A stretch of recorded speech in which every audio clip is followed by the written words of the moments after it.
तो इससे पहले मैंने आपको खास बात यह थी कि बलराम श्री कृष्ण ने संदीपन आश्रम में जाकर के विद्याधन किया और उनका पुत्र जो मर गया था उसको वापस ला करके दे दिया। उसके बाद उद्धव जी ब्रज की यात्रा के बारे में संक्षेप में कथा सुना रहा हूं। तो सुखदेव जी कहते हैं कि परीक्षित, उद्धव जी कृष्ण वंशियों में एक प्रधान पुरुष थे। वे साक्षात बृहस्पति के शिष्य और परम बुद्धिमान थे।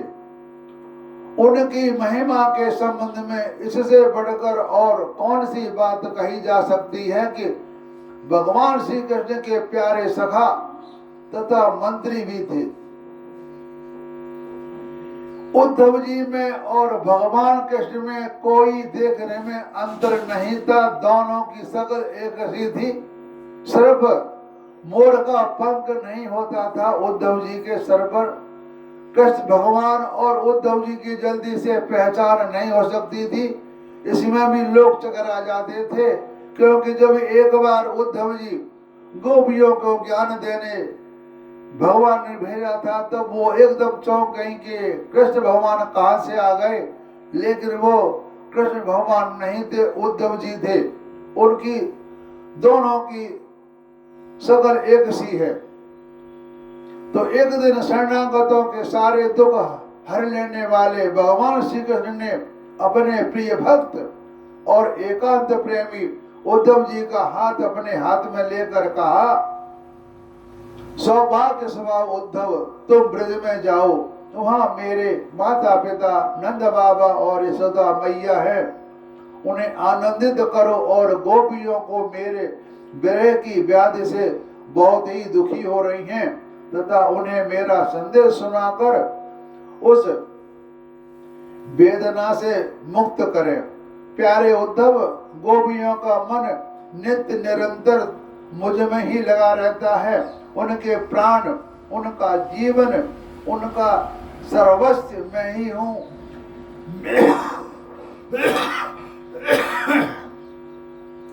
मेरे लिए उन्होंने अपनी पति, पुत्र आदि सभी सगे संबंधियों को छोड़ दिया है। छोड़ने का मतलब यह है कि उनको छोड़ करके भाग नहीं, उनको उनके भी साथ रहती हैं, लेकिन अपना सारा काम करने के बाद वे हमेशा मेरा ही ध्यान करती रहती हैं।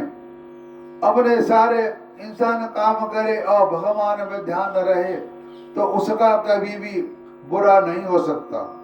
उन्होंने बुद्धि से भी मुझको अपना प्यारा, अपना प्रियतम, अपना आत्मा मान रखा है। मेरा यह व्रत है कि जो लोग मेरे लिए लौकिक और पारलौकिक धर्मों को छोड़ देते हैं उनका भरण पोषण मैं स्वयं करता हूं। प्रिय उद्धव, मैं उन गोपियों का परम प्रियतम हूं। मेरे यहाँ चले आने से वे मुझे दूरस्थ मानती हैं, बहुत दूर मानती है और मेरा स्मरण करके अत्यंत मोहित हो रही हैं और बार बार मूर्छित हो जाती हैं। वे मेरे विरह की व्याध से विहर हो रही हैं, प्रतिक्षण मेरे लिए उत्कंठित रहती हैं। मेरी गोपियां, मेरी प्रेयसियां इस समय बड़े ही कष्ट और यत्न से अपने प्राणों को किस प्रकार रख रही हैं। मैंने उनसे कहा था कि मैं आऊंगा, वही उनके जीवन का आधार है उद्धव, और तो क्या कहूं, मैं ही उनकी आत्मा हूं।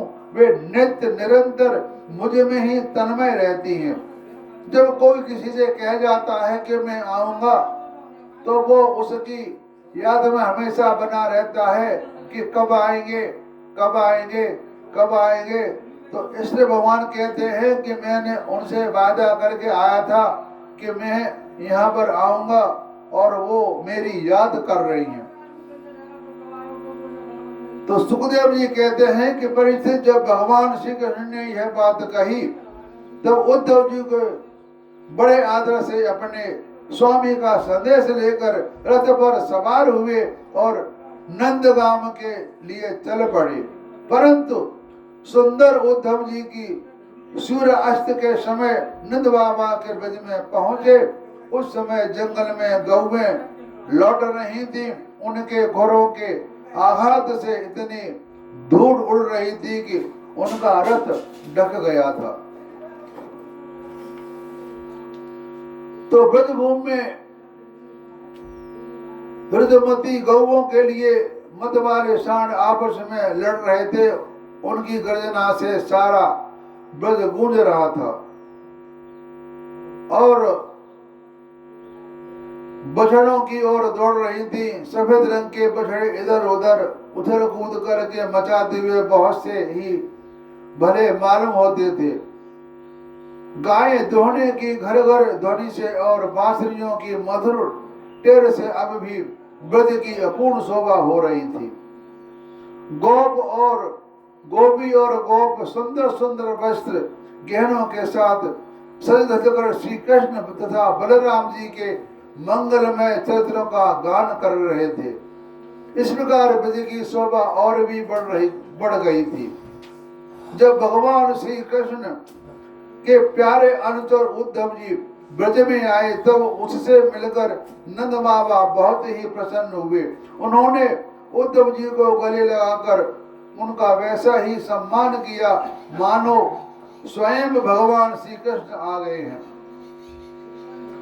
समय पर उत्तम अन्न का भोजन कराया और जब वे आराम से पलंग पर बैठ गए, सेवकों ने पांव दबाकर पंखा झलक कर उनकी थकावट दूर कर दी। तब नंद बाबा ने उनसे पूछा, परम भगवान उद्धव जी, आप हमारे साथ वसुदेव जी जेल से छूट गए। उनके आत्मीय स्वजन तथा पुत्र आदि उनके साथ है। इस समय वे सब कुशल से तो है ना। यह बड़े सौभाग्य की बात है कि आपने पापों के फलस्वरूप पापी कंस अपने अनुयायियों के साथ मारा गया, क्योंकि स्वभाव से ही धार्मिक परम साधु यदुवंशियों से वह सदा देश करता था। अच्छा उद्धव जी, श्री कृष्ण अभी हम लोगों को याद करते हैं कि नहीं? ये उनकी माँ है, स्वजन है, संबंधी हैं, सखा हैं, गोप हैं। उन्हीं को अपनी स्वामी और सर्वस्व मानने वाले यह ब्रज है। उन्हीं की गौएं वृंदावन और गिरिराज है। क्या वे कभी इनका याद करते हैं? आप यह तो बतलाइए कि हमारे गोविंद अपने सुहृदय बांधवों को देखने के लिए एक बार भी यहाँ आएंगे क्या? यदि वे यहाँ आ जाते हैं तो हम उनकी वह सुगढ़ नासिका, उनका मधुर हास्य और मनोहर चितवन से युक्त मुख कमल देख तो लेंगे। तो श्री कृष्ण हृदय उदार हैं, उनकी शक्ति अनंत है। उन्होंने दावानल से, आंधी बानी से, वृषासुर और अजगर आदि अनेकों मृत्यु के निमित्तों से जिन्हें टालने का कोई उपाय नहीं था, एक बार नहीं अनेक बार हमारी रक्षा की है। तो उद्धव जी, इस हम श्री कृष्ण के विचित्र चरित्र, उनकी विशाल पूर्ण तिरछी चितवन, उन्मुक्त हास्य, मधुर भाषण आदि की याद करते रहते हैं और उसमें इतने तन्मय रहते हैं कि अब हमसे कोई काम काज नहीं हो पाता। जब हम देखते हैं कि वह वही नदी है जिसमें श्री कृष्ण जल क्रीड़ा करते थे, यह वही गिरिराज है जिसे उन्होंने अपने एक हाथ पर उठा लिया था, यह वही वन के प्रदेश है जहाँ श्री कृष्ण गौएं चराते हुए बांसुरी बजाते थे और वे ये वही स्थान है जहाँ वे अपने सखाओं के साथ अनेकों प्रकार के खेल खेलते थे। और साथ ही यह भी देखते हैं कि वहाँ उनके चरण चिन्ह अभी मिटे नहीं हैं। तब उन्हें देखकर हमारा मन श्री कृष्णमय हो जाता है, इसमें संदेह नहीं। मैं श्री कृष्ण और बलराम को देव शिरोमणि मानता हूँ और यह भी मानता हूँ कि वे देवताओं का कोई बहुत बड़ा प्रयोजन सिद्ध करने के लिए यहाँ आए हुए हैं। स्वयं भगवान गर्गाचार्य जी ने मुझसे ऐसा ही कहा था। जैसा सिंह बिना किसी परिश्रम के पशुओं को मार डालता है, वैसे ही उन्होंने खेल खेल में 10,000 हाथियों का बल रखने वाले कंस, उनके दोनों अजय पहलवानों और महान बलशाली गजराज कुबलपाद को मार डाला। उन्होंने 3 ताल लंबे और अत्यंत दृढ़ धनुष को वैसे ही तोड़ डाला जैसे कोई हाथी किसी छड़ी को तोड़ डाले। हमारे प्यारे श्री कृष्ण ने एक हाथ से 7 दिनों तक गिरिराज को उठाए रखा था। यही सबके देखते देखते खेल खेल में उन्होंने प्रलंब, धेनुक, अरिष्ट, तृणावर्त और बक आदि उन बड़े बड़े दैत्यों को मार डाला, जिन्होंने समस्त देवता और असुरों पर विजय प्राप्त कर ली थी। तो सुखदेव जी कहते हैं कि नंद बाबा का हृदय यूं ही भगवान श्री कृष्ण के अनुराग में रंगा हुआ है। जब इस प्रकार वे उनकी लीलाओं का एक एक करके याद करने लगे, तब तो उसमें प्रेम की बाढ़ आ गई और बेहर हो गए, और मिलने की अत्यंत उत्कंठा होने के कारण उनका गला रुंध गया, उनका गला भर आया। यशोदा जी भी वहां बैठकर नंद बाबा की बात सुन रही थी। श्री कृष्ण की एक एक लीला सुनकर उनके नेत्रों में आंसू बहते जाते थे और पुत्र स्नेह की बाढ़ से उनके स्तनों से दूध की धार बहती जा रही थी। तो उद्धव जी, नंद बाबा और यशोदा जी के हृदय में श्री कृष्ण प्रति कैसा आघात अनुराग है, यह देखकर आनंद मग्न हो गए और उनसे कहने लगे। उद्धव जी ने कहा कि हे मानद, इसमें संदेह नहीं, आप दोनों समस्त शरीर धारणों में अत्यंत भगवान सराहना करने योग्य है, क्योंकि जो सारे चराचर जगत को बनाने वाले हैं और ज्ञान देने वाले नारायण हैं, उनके प्रति आपके हृदय में ऐसा वात्सल्य, प्रेम, पुत्र भाव और बलराम और श्री कृष्ण पुराण पुरुष हैं। वे सारे संसार के उपादान कारण और निमित्त कारण भी हैं। भगवान श्री कृष्ण पुरुष हैं तो बलराम जी प्रधान है, प्रकृति हैं। ये दोनों समस्त शरीर में प्रविष्ट होकर उन्हें जीवन दान देते हैं और उनमें केवल अत्यंत विलक्षण और ज्ञान स्वरूप जीव है, उसका नियमन करते हैं। और जो जीव मृत्यु के समय अपने शुद्ध मन को एक क्षण के लिए भी उनमें लगा देता है, वह समस्त कर्म वासनाओं को धो बहाता है और शीघ्र ही सूर्य के समान तेजस्वी तथा ब्रह्ममय होकर परम गति को प्राप्त होता है। कहने का तात्पर्य यह है कि जब मनुष्य अपने शरीर को छोड़ने वाला होता है तो उसको पता लग जाता है कि मेरा अब समय आ गया है, क्योंकि जब उसको पता लगता है कि मेरा समय आ गया है तो भगवान उससे सबसे पहले उसकी वाणी को, उसकी आवाज को छीन लेते हैं और वो मन ही मन जो उसने कर्म किया होता है, अच्छा या बुरा, उसके बारे में सोचता रहता है।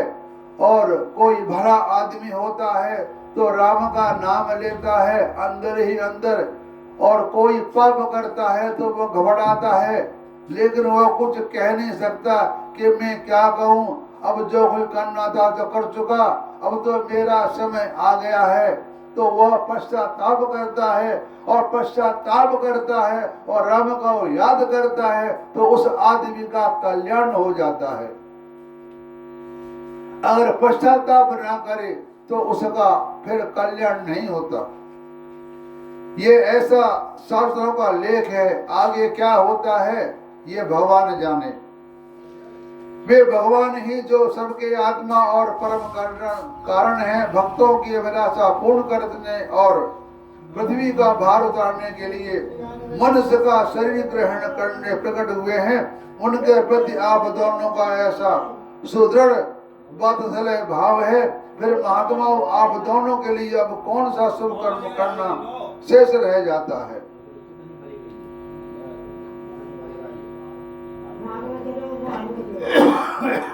इन लोगों में उनका कोई कर्म नहीं, फिर भी साधुओं के परित्राण के लिए लीला करने के लिए देव आदि सात्विक, मत्स्य आदि तामस एवं मनुष्य आदि मिश्र योनियों में शरीर धारण करते रहते हैं। तो परीक्षित भगवान श्री कृष्ण के सदा उद्धव और नंद बाबा को इसी प्रकार आपस में बात करते रहे और वह रात बीत गई। कुछ रात शेष रहने पर गोपियां उठी।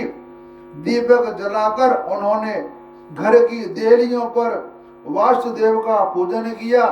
अपने घरों में झाड़ बुहार कर साफ किया और फिर दही मथने लगे। गोपियों की कलाइयों में कंगन शोभायमान हो रहे थे। रस्सी खींचते समय वे बहुत बली मालूम हो रही थी। उनके नितंब और गले के हार हिल रहे थे। कानों के कुंडल हिल हिल कर उनके कुमकुम मंडित कपड़ों की लालिमा बढ़ा रहे थे। उनके आभूषणों की मणियां दीपक की ज्योति से और जगमगा रही थी और इस प्रकार वे अत्यंत शोभा से संपन्न होकर दही मत रही थी। उस समय गोपियां कमल नयन भगवान श्री कृष्ण के मंगलमय चरित्र का गान कर रही थी। उनका वह संगीत दही मथने की ध्वनि से मिलकर और भी अद्भुत हो गया था। फिर जब भगवान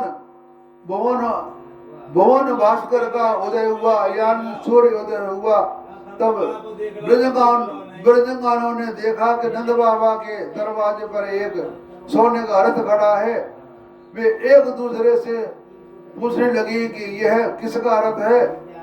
किसी गोपी ने कहा, कंस का प्रयोजन सिद्ध करने वाला अक्रूर ही तो कहीं फिर नहीं आ गया, जो कमल नयन और श्याम सुंदर को यहाँ से मथुरा ले गया था। किसी दूसरी गोपी ने कहा कि अब वह हमें ले जाकर अपने मरे हुए स्वामी कंस का पिंडदान करेगा। अब यहाँ उसके आने का और क्या प्रयोजन हो सकता है। तो ब्रजवासियों ने स्त्रियां इसी प्रकार आपस में बातचीत कर रही थी कि उसी समय नित्य कर्म से नित्य निवृत्त होकर उद्धव जी आ पहुंचे। तो सुखदेव जी कहते हैं कि परीक्षित, गोपियों ने देखा कि श्री कृष्ण के सेवक उद्धव जी की आकृति और वेशभूषा श्री कृष्ण से मिलती जुलती है। घुटनों तक लंबी लंबी भुजाएं, नूतन कमल दल के समान कोमल नेत्र, शरीर पर पीतांबर धारण किए हुए हैं। गले में कमल पुष्पों की माला है। कानों में मणिजड़ित कुंडल झलक रहे हैं और मुखारविंद अत्यंत प्रफुल्लित है। पवित्र मुस्कान वाली गोपियों ने आपस में कहा, यह पुरुष देखने में तो बहुत सुंदर है, परंतु यह है कौन, कहां से आया, किसका दूत है, इसने श्री कृष्ण जैसे वेशभूषा क्यों धारण कर रखी है। मैंने अभी आपको बताया था कि उद्धव जी और कृष्ण भगवान में कोई अंतर नहीं दिखाई पड़ता था। दोनों की शक्ल हूबहू एक सी थी। तब भगवान श्री कृष्ण के चरण कमलों के अस्तित्व तथा उनके सेवा सखा उद्धव जी को चारों ओर से घेर कर खड़ी हो गई गोपियां। जब उन्हें मालूम हुआ कि ये रमा रमण भगवान श्री कृष्ण का संदेश लेकर के आए हैं, तब उन्होंने विनय से झुककर सरज हास्य किया। चितवन और मधुर वाणी आदि से उद्धव जी का अत्यंत सत्कार किया और एकांत में आसन पर बैठकर वे उनसे इस प्रकार कहने लगे, उद्धव जी, हम जानते हैं कि अगर आप यदुनाथ के पार्षद हैं, उन्हीं को संदेश लेकर यहाँ पधारे हैं। आपके स्वामी ने अपने माता पिता को सुख देने के लिए आपको यहाँ भेजा है। अन्यथा हमें तो इस नंदगांव में गौ के रहने की जगह में उनके याद करने में कोई योग्य वस्तु दिखाई नहीं पड़ती। माता पिता और आदि सगे संबंधियों को प्रेम बंधन तो बड़े बड़े ऋषि मुनि भी बड़ी कठिनाई से छोड़ पाते हैं। दूसरों का साथ तो प्रेम संबंध का स्वांग किया करते हैं, वो तो किसी न किसी स्वार्थ के लिए होता है। भारों का पुष्पों से और पुरुषों का स्त्रियों से ऐसा स्वार्थ का प्रेम संबंध होता है। यानी एक पुरुष पति पत्नी का जो संबंध होता है वह एक स्वार्थ का संबंध बताया है। जब वेश्या समझती है कि हम मेरे यहाँ आने वाले का पास धन है, धन नहीं है, तब उसे वह दता बता देती है। जब प्रजा देखती है कि वह राजा हमारी रक्षा नहीं कर सकता, तब वह उनका साथ छोड़ देती है। अध्ययन समाप्त हो जाने पर कितने शिष्य अपने आचार्यों की सेवा करते हैं। यज्ञ की दक्षिणा मिली है कि ऋतिज लोग चलने लगे।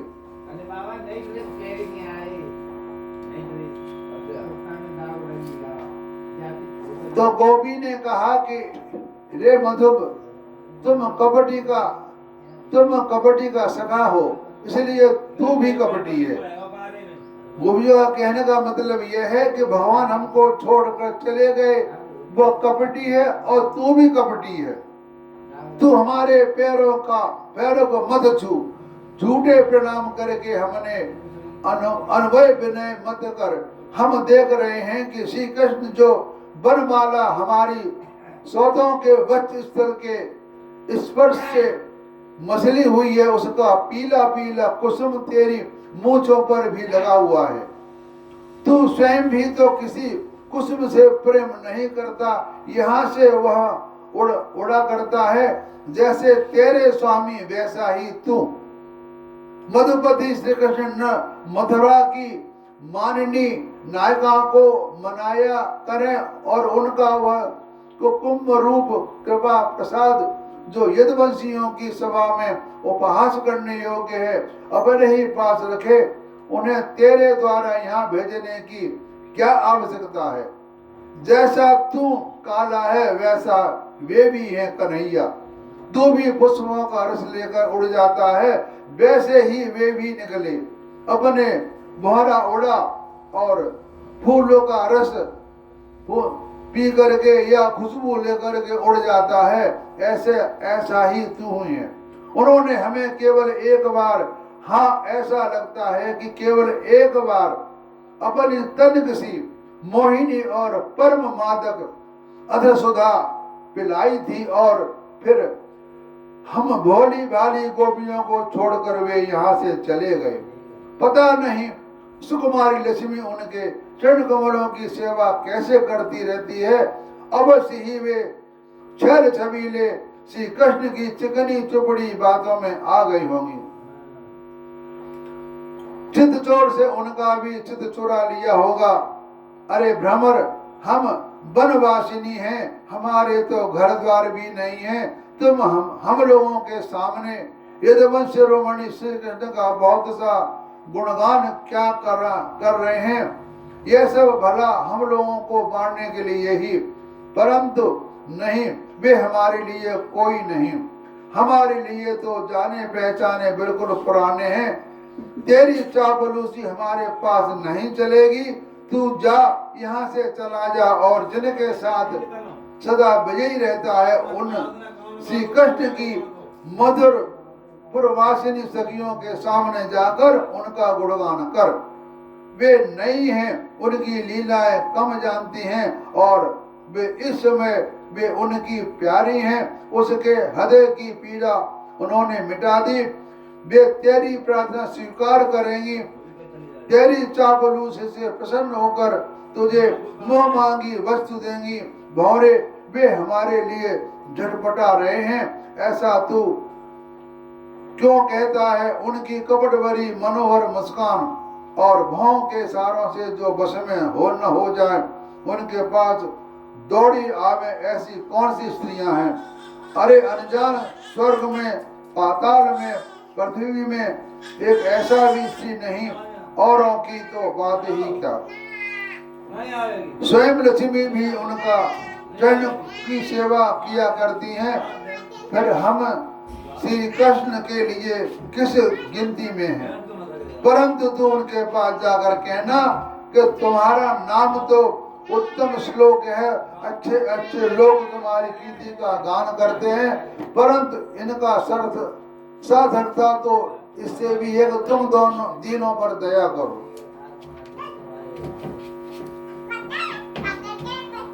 दुख से मनी दुख से सनी हुई घर गृहस्थी छोड़कर आकृष्ट हो जाते हैं, अपने पास कुछ भी संग्रह परग्रह नहीं रखते और पक्षियों की तरह चुन चुन कर भीख मांगकर अपना पेट भरते हैं, दीन दुनियों से जीते रहते हैं, फिर भी श्री कृष्ण की लीला कथा छोड़ ही नहीं पाते। वास्तव में उसका रस, उसका चस्का ऐसा ही है कि उसको हम छोड़ नहीं सकते। यही दशा हमारी हो रही है।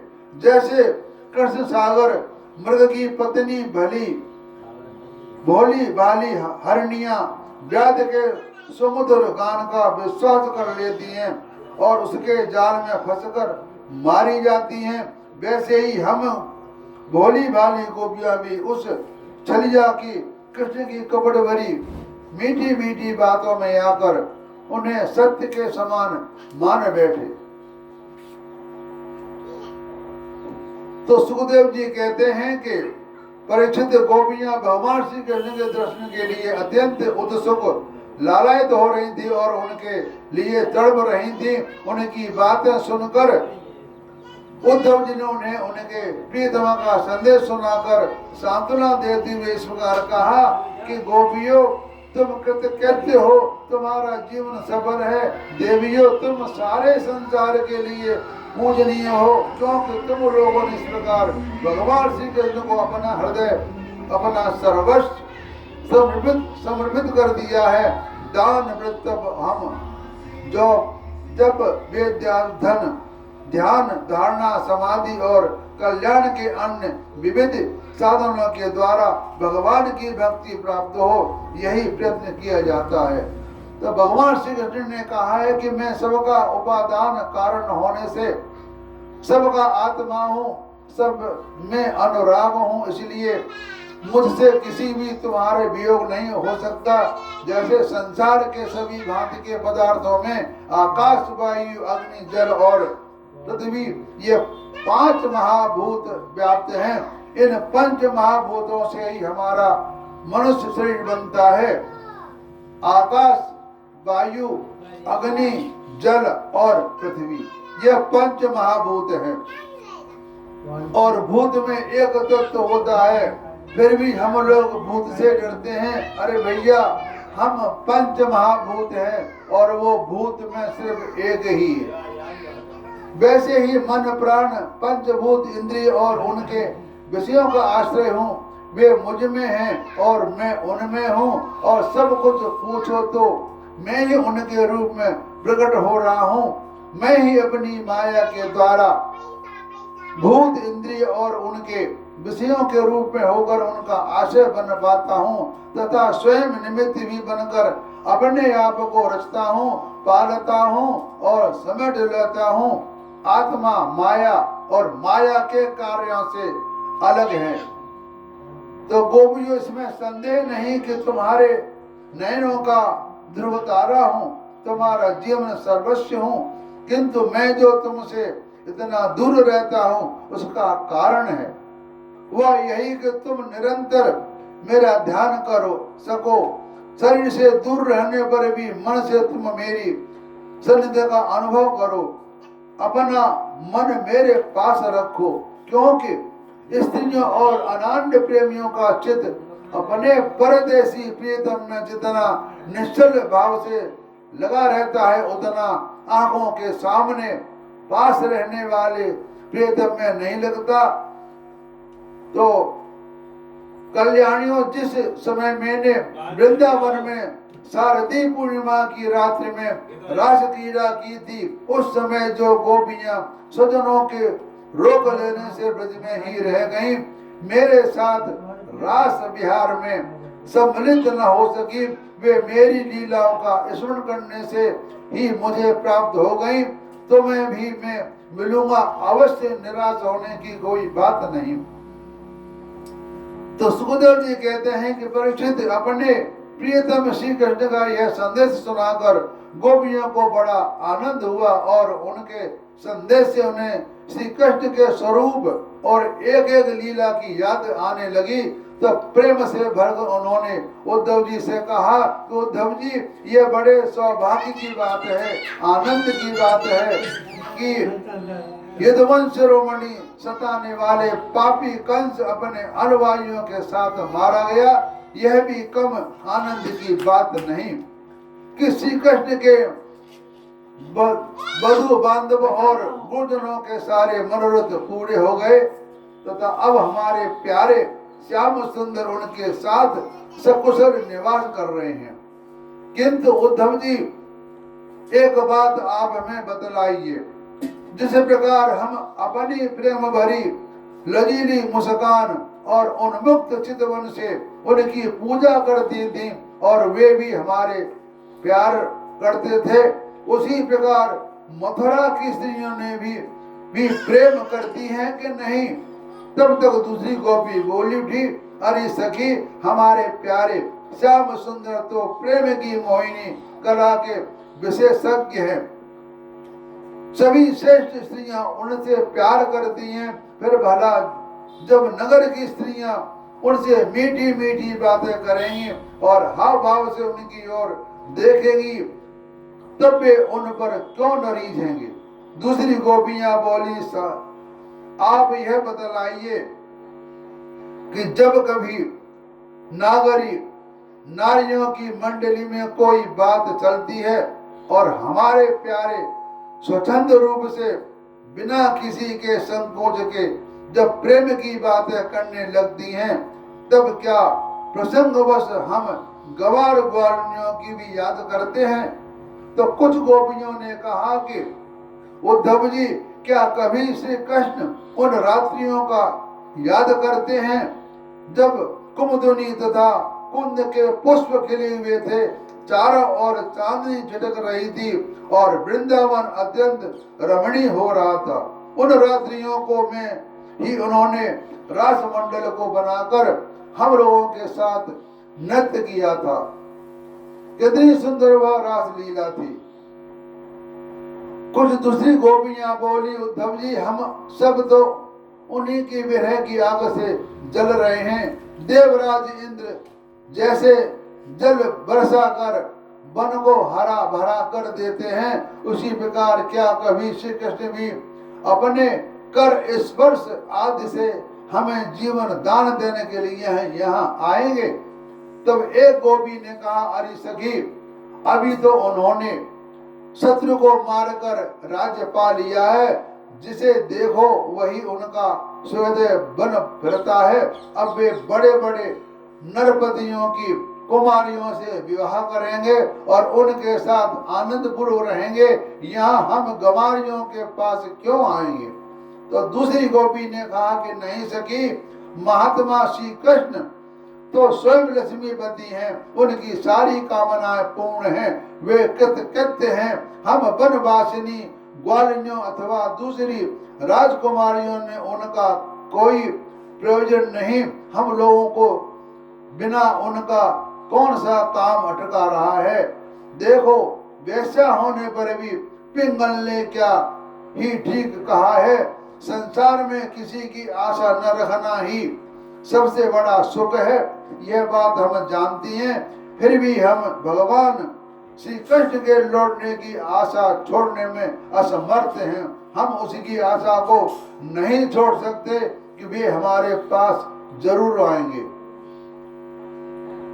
हमारे प्यारे सारे श्याम सुंदर ने जिनकी कीर्ति का गान बड़े बड़े महात्मा करते हैं, हमें से एकांत में जो मीठी मीठी प्रेम की बातें की हैं, उन्हें छोड़ने का भुलाने का उत्साह भी हम कैसे कर सकते हैं। देखो तो उनकी इच्छा न होने पर भी स्वयं लक्ष्मी जी के उनके चरणों की लिपट रहती हैं, एक क्षण के लिए भी उनका अंग संग छोड़कर कहीं नहीं जाते।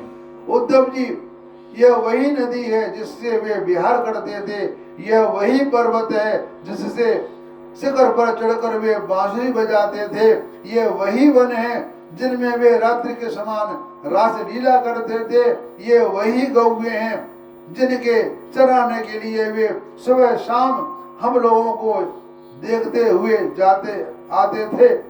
और ये ठीक वैसे ही बंसी की तान हमारे कानों में गूंजती रहती है, जैसे वे अपने अधरों के संयोग से खेड़ा करते थे। बलराम जी के साथ श्री कृष्ण ने इन सभी का सेवन किया है। यहाँ का एक एक प्रदेश, एक एक धूलिकण उनके पास सुंदर चरण कमलों से चिन्हित है। इन्हें सब जब जब हम देखते हैं, सुनते हैं, दिन भर वही बात करते हैं।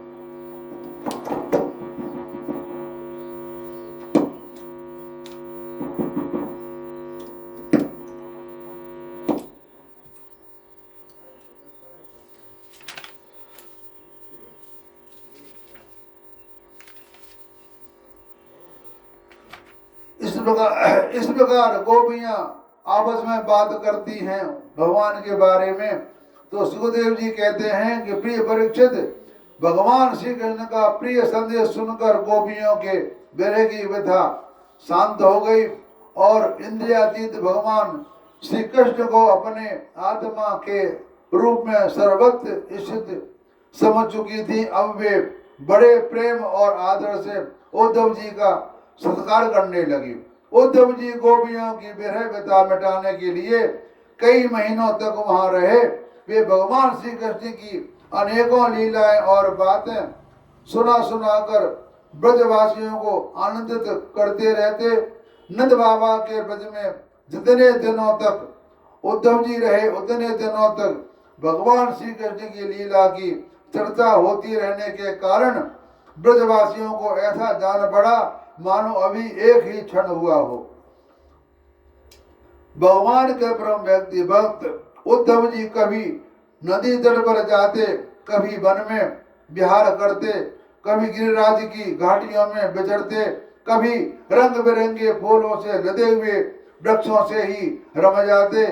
और यहाँ भगवान श्री कृष्ण कौन कौन सी लीला की, यह पूछ पूछ कर ब्रजवासियों को भगवान श्री कृष्ण और उनकी लीला को सचवण में तन्मय कर देते थे।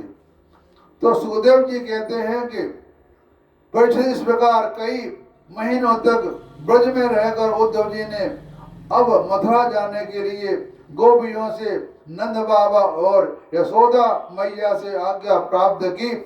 ग्वाल वालों ने विदा लेकर वहां से यात्रा करने के लिए वे रथ पर सवार हुए।